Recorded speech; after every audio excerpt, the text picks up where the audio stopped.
Hello दोस्तों, हम पढ़ रहे थे बैगा जनजाति और बैगा जनजाति की ये है second class. In the sense कि फर्स्ट क्लास जो थी उसमें हमने आधा पार्ट बैगा जनजाति का पढ़ लिया था, दूसरा पार्ट हमें बैगा जनजाति का पढ़ना है। इससे पहले चैनल पर गौंड और भील जनजाति जो है उसकी वीडियो डाल दी गई है। वीडियो काफी स्लो आती है क्योंकि मैं खुद भी एमपीपीएससी की प्रिपरेशन कर रही हूँ, तो साथ ही साथ मुझे अपने पढ़ाई भी करनी होती है और वीडियो भी बनानी होती है। इस वजह से काफी ज्यादा टाइम लग जाता है, पर मैं कंटिन्यूटी मेंटेन करने की कोशिश कर रही हूँ चैनल पर। तो जितनी भी वीडियोस आ रही हैं आप उनको अगर पहले वाली वीडियोस का देखोगे और जो भी चैनल पर नए हैं तो आपको पता चलेगा वीडियो देखने के बाद कि आपको देखने के बाद काफी अच्छा आउटपुट देखने को मिलेगा, क्योंकि जो भी मैंने पढ़ाया है, जो भी मैंने यहाँ पर हम पढ़ रहे हैं उसमें आपको चीजें क्लास में याद हो जाएंगी। इस प्रकार से पढ़ाया गया है, तो वो आपको पिछली क्लासों से और अभी देखने के बाद पता चलेगा। तो आइए क्लास को शुरू करते हैं। और हमको जो आधा पार्ट हमने पढ़ लिया था उसके बाद में हमको पढ़ना है, देखिए, जो कि बैगा जनजाति है उसमें सांस्कृतिक परंपराएं जो है वो कौन कौन सी है, तो हमको वो पढ़ना है। तो हम वो देखते हैं। तो सबसे पहले मैं यहाँ पर लिख देती हूँ बैगा जनजाति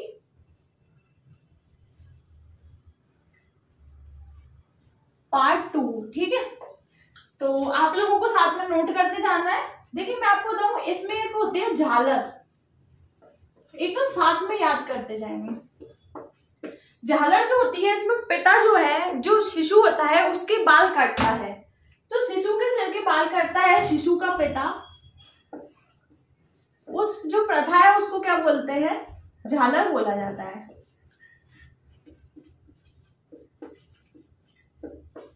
ठीक है, तो ये हो गई आपकी झालर।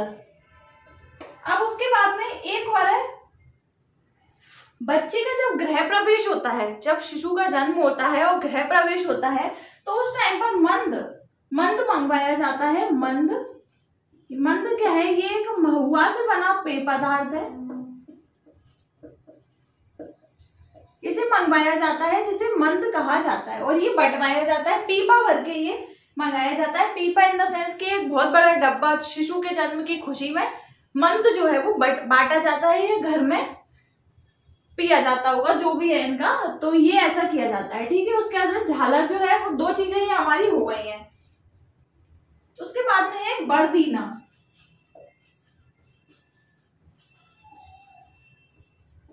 देखिए बरदीना जो है, शिशु का जब जन्म होता है तो उस टाइम पर धान जो है उसको मिलाकर रखा जाता है,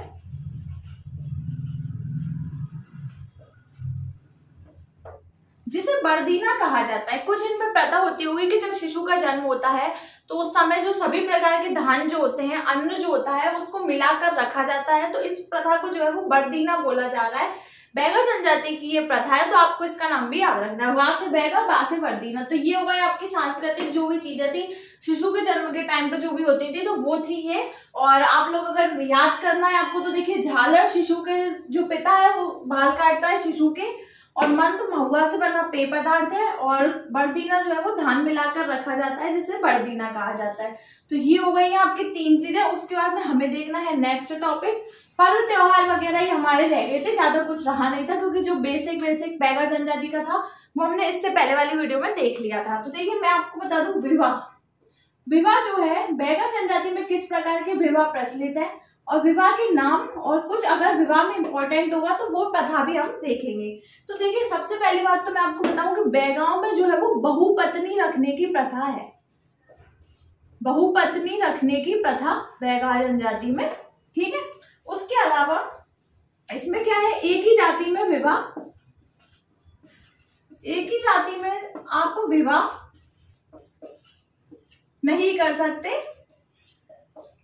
एक ही जाति में विवाह जो है वो वर्जित है, और गोत्र एक ही हो सकता है। देखिए बहुत सारी ऐसी जातियां हमने पढ़ी है जिसमें ऐसा बोला जाता है कि आपका गोत्र जो है वो नहीं मिलना चाहिए, यानी कि समगोत्रीय जो विवाह है वो वर्जित था। पर इसमें ऐसा है, इसमें उल्टा इसलिए इंपॉर्टेंट है कि एक ही जाति में विवाह जो है वो नहीं होगा, पर अगर आप समान गोत्र के हो तो विवाह हो जाएगा। तो ये चीज इसमें डिफरेंट है, तो इसलिए आपको पता होना चाहिए। इसमें क्या होता है, जो युवा होते हैं, जो दूल्हा होता है वो हाथी पर बैठना पसंद करता है। काय पर बैठना पसंद करता है? हाथी पर बैठना पसंद करता है। तो आपसे पूछा जा सकता है कि किस जनजाति में जो वर है वो हाथी पर बैठना पसंद करता है। तो वर इन द सेंस की जब शादी होती है तो हाथी पर बैठना पसंद करता है बैगा जनजाति में। ठीक है, वर्तमान समय में क्या हो रहा है कि अगर हाथी की उपलब्धता नहीं है तो लकड़ी का बनाकर जो है वो शगुन किए जाते हैं। अभी वर्तमान समय में ऐसा हो रहा है बैगा जनजाति में। ठीक है, एक होता है करस कौवा। करस कौवा जो नाम है ये इंपॉर्टेंट है।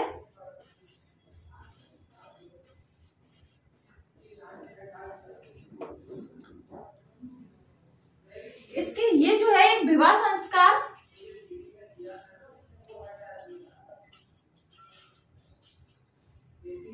करस कौवा जो है वो एक प्रकार का विवाह संस्कार है जिसका नाम करस कौवा है। तो बैगा जनजाति का ये है, तो आपको ये भी याद रखना है। तो ये हो गया हमारी विवाह से रिलेटेड जितने भी चीजें थी कि बहुपत्नी प्रथा रखने प्रथा है, एक ही जनजाति में विवाह नहीं हो सकता, समान गोत्रों में विवाह हो सकता है, युवा जो है वो हाथी पर बैठना पसंद करते हैं, वर, उसके अलावा करस कौवा जो है वो एक प्रकार का विवाह संस्कार है।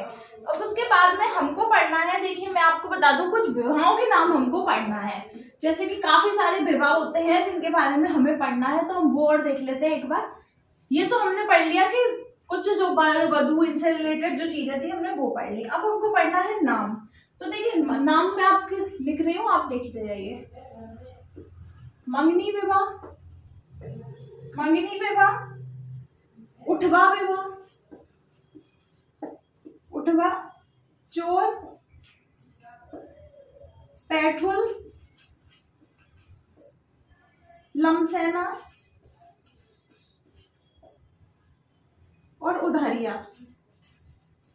ये जो है विवाह के नाम है। ज्यादातर ऐसा होता है कि विवाह जो है उसमें नाम भी पूछा जाता है कि पैठुल विवाह जो है वो किस जनजाति से रिलेटेड है, उठवा विवाह किस जनजाति से रिलेटेड है। तो आपको सिर्फ नाम याद रखना है, इनकी डिटेल इतनी ज्यादा इंपॉर्टेंट नहीं है तो आप इसको छोड़ भी सकते हो।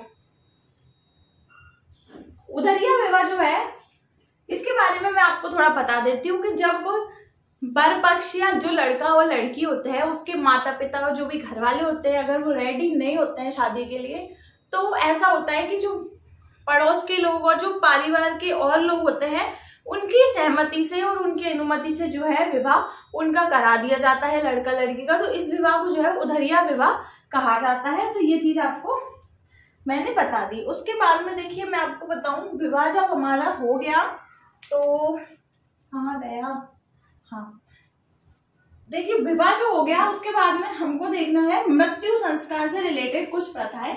तो मृत्यु संस्कार से रिलेटेड देखो प्रथा है मांदी। मांदी, मांदी में क्या होता है, जब किसी व्यक्ति की मृत्यु हो जाती है तो उस टाइम पर इसका जो मृत्यु का जो अंतिम संस्कार है, जो शव है उसका अंतिम संस्कार जो है वो किस प्रकार से किया जाए उस पर एक पंचों की बैठक होती है जिसे मांदी कहा जाता है। तो ये बैगा जनजाति में प्रचलित है, पंचों की बैठक।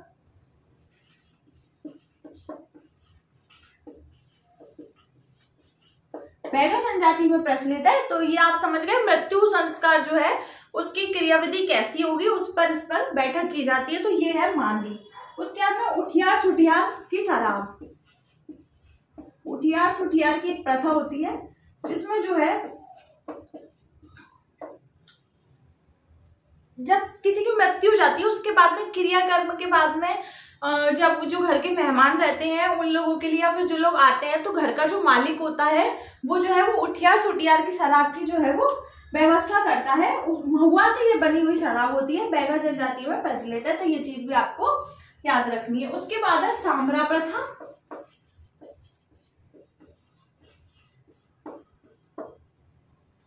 देखिए सामरा प्रथा जो होती है कहीं ना कहीं देखा जाए तो वर्तमान में भी इसकी कहीं कहीं पर आपको देखने को मिलेगी झलक।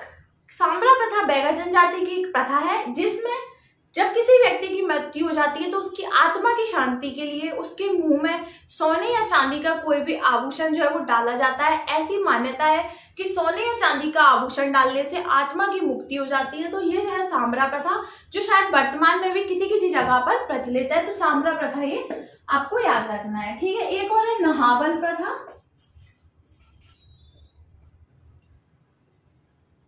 देखिए नहावल प्रथा ना से नावल और नगाड़ा से संबंधित है। आज भी जब किसी व्यक्ति की मृत्यु हो जाती है तो अगर वो एकदम संपन्न तरीके से मरता है तो नगाड़े जो है वो ढोल नगाड़े बजाए जाते हैं। तो इसी प्रकार जो है वो बैगा जनजाति में किया जाता है, जिसको नहावल कहा गया है। तो ये है मृत्यु से संबंधित संस्कार। उसके बाद में देखिए हमें पढ़नी है पर्व त्योहार उत्सव वगैरह। तो हम देख लेते हैं पर्व त्योहार और उत्सव। और देखिए बैगा जनजाति हमारी आज ही खत्म हो जाएगी, उसके बाद में हम देखेंगे नेक्स्ट जनजाति। 3 हमारी जनजातियां खत्म हो जाएंगी, 7 से 8 ही जनजातियां ऐसी हैं जो कि हमको डिटेल में पढ़ना है।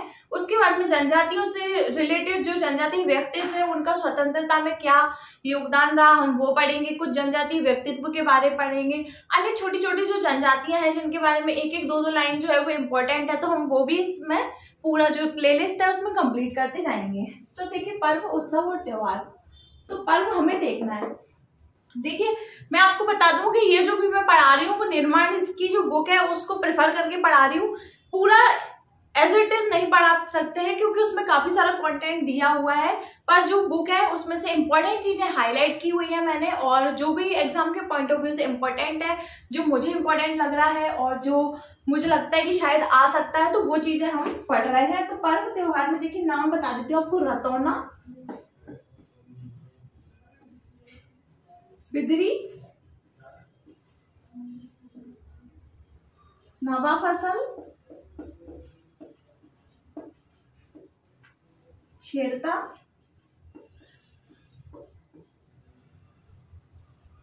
जवारा। ये पर्व त्योहार है। रतौना, बिदरी, नवा फसल, छेड़ता और जवारा। आपको सिर्फ नाम याद करने हैं। मैं आपको बता दूं एमपीपीएससी का जो भी एमपीपीएससी में अभी ट्रेंड उतना ज्यादा ऐसा नहीं हुआ है कि आपसे डिटेल में चीजें पूछी जाए। रतौना, बिदरी, नवा फसल, छेड़ता और जवारा। एक बार और देख लीजिए। रतौना, बिदरी, नवा फसल, छेड़ता और जवारा। आप एकदम लय में पढ़ते जाइए, आपको सारी चीजें याद हो जाएंगी। बैगा जनजाति से रिलेटेड है रतौना, बिदरी, नवा फसल, छेड़ता और जवारा। ये है बैगा जनजाति से रिलेटेड पर्व जिनको आपको देखना है। उसके बाद में देखिए हम देखते हैं कुछ धार्मिक जीवन, किस प्रकार के देवताओं को ये मानते थे, किन देवताओं की ये पूजा करते थे, इनकी आस्था किन देवताओं में थी, तो उनके बारे में भी हम थोड़ा थोड़ा देख लेते हैं। साथ ही साथ आप नोट करते जाइए। तो धार्मिक जीवन, इनका धार्मिक जीवन किस प्रकार का था अब हम वो देख रहे हैं। तो देखिए मैं आपको बताऊं, साज या फिर साल इनका प्रिय वृक्ष था। ये चीज तो आपको बिल्कुल पता ही होना चाहिए। बैगा जनजाति के बारे में काफी बार एग्जाम में टेस्ट सीरीज वगैरह में पूछा जाता है, तो ये आपको पता होना चाहिए। बूढ़ा देव नाम के देवता थे जो कि निवास करते थे और इनकी बहुत मान्यता है बैगा जनजाति में। उसके बाद है शौमन,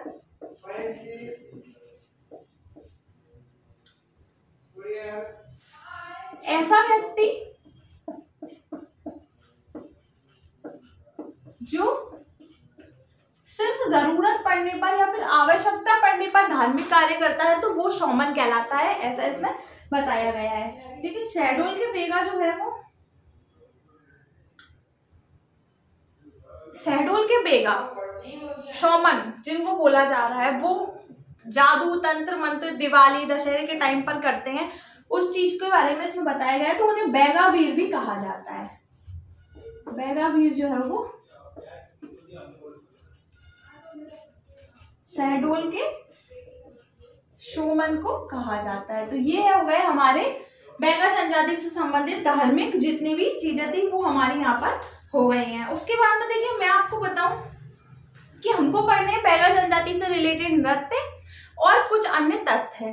तो अगर आप बोले तो इस वीडियो में मैं उसको कंप्लीट कर देती हूँ, और अगर ये वीडियो ज्यादा लंबा हो रहा है तो मैं 5 से 10 मिनट की वीडियो बाद में और बना दूंगी जिसमें कि बैगा जनजाति से को कंप्लीट कर दिया जाएगा। क्योंकि मेरा मानना है कि हमें किसी भी चीज को छोड़कर नहीं चलना है, क्योंकि हम इतना सारा कंटेंट पढ़ रहे हैं और हमने 1-2 फैक्ट छोड़ दिए आलस में कि अरे ये नहीं आएगा ये नहीं आएगा, तो उसके चक्कर में क्या होता है हमने जो भी पढ़ा है वो सारी मेहनत खराब जाती है। तो इसलिए अगर आप कोई भी बुक पढ़ रहे हो तो उसमें से कुछ आपको लग रहा है ना इम्पोर्टेंट है, तो उसको आप पढ़ लो, उसको छोड़ो मत, क्योंकि क्या पता एग्जाम में वही आ जाए। तो इसलिए जो है चीजों को ज्यादा छोड़ने पर बिलीव नहीं करना चाहिए, सारी चीजों को पढ़ना चाहिए, जो भी इम्पोर्टेंट है उनको पढ़ना चाहिए। आप में बुक पढ़ते समय जो है इतनी समझ होनी चाहिए कि आपको क्या चीज छोड़नी है और क्या चीज आपको पढ़नी है, तो उसके लिए सबसे ज्यादा जरूरी ये है कि आपको कैसे पता चलेगा कि आपको क्या छोड़ना है और क्या आपको पढ़ना है। तो सब पहले भी मैंने आपको, जब मैंने स्टार्ट किया था यहाँ पर, जब हम पढ़ रहे थे जनजातियां, मैंने जब शुरू की थी तो आपको बोला था कि जितना भी सिलेबस है और MPPSC का आप कोई भी जैसे यूनिट 10 पढ़ रहे हैं तो आप देखिए सिलेबस को बार बार कि क्या सिलेबस की डिमांड है, एग्जाम की डिमांड क्या है वो जानना बहुत जरूरी है। कि एग्जामिनर जो है उन्होंने दिया है भाई बैगा जनजाति लिखा है, जनजाति व्यक्तित्व लिखा है, तो वो बैगा जनजाति से प्रश्न पूछना उनका स्वाभाविक ही है, तो आपको वो पढ़ना ही है। तो आपको टॉपिक देखकर जाना है। साथ ही साथ पिछले 3 से 4 साल में जितने भी मध्य प्रदेश के लोक सेवा आयोग के एग्जाम हुए हैं जिसमें MP आती है, अब मैं यहाँ पर सिर्फ MPPSC के पेपर की बात नहीं कर रही हूँ, मैं यहाँ पर बात कर रही हूँ मध्य प्रदेश लोक सेवा आयोग अन्य जितने भी एग्जाम लेता है जिसमें MP आती है, जिसमें MP का वेटेज है, आपको वो भी पुराने पेपर जो है वो उठाकर देखने हैं और आपको ये देखना है कि इसमें किस प्रकार के प्रश्न जो है वो पूछे जा रहे हैं। क्या होता है कभी कभी MPPSC जो है वो अपने प्रश्न रिपीट भी कर देता है और वही के वही प्रश्न जो है एग्जाम में देखने को मिल जाते हैं। और साथ ही साथ अगर आप प्रीवियस पेपर देखोगे या फिर जो मध्य प्रदेश लोक सेवा आयोग जो है वो अन्य परीक्षाएं जो ले रहा है आप उनके पेपर देखोगे तो आपको ये पता चलेगा कि आप एग्जाम में किस प्रकार के प्रश्न पूछे जा रहे हैं। तो ये दोनों चीजें काफी ज्यादा इंपॉर्टेंट है। अगर आपको वीडियो हेल्पफुल लग रहा हो तो वीडियो को लाइक कर दीजिएगा, चैनल को सब्सक्राइब कर लीजिएगा। यूनिट 10 जो है वो हम इसको धीरे धीरे कंप्लीट करेंगे। मैं कोशिश करूंगी कि कंटिन्यूटी जो है वो मेंटेन रखूं, कोशिश कर रही हूं मैं कि डेली एक वीडियो लेकर आऊं, पर पॉसिबल नहीं हो पा रहा है अभी। इसके बाद में बैगा जनजाति की जो नेक्स्ट वीडियो है वो जरूर कल ही अपलोड हो जाएगी ताकि आपकी 3 जनजातियां जो है वो अच्छे से रेडी हो जाएं और आप साथ ही साथ जिस भी सोर्स से पढ़ रहे हो उससे आप साथ में रिवीजन भी करते जाओ। मिलते हैं नेक्स्ट वीडियो में, धन्यवाद।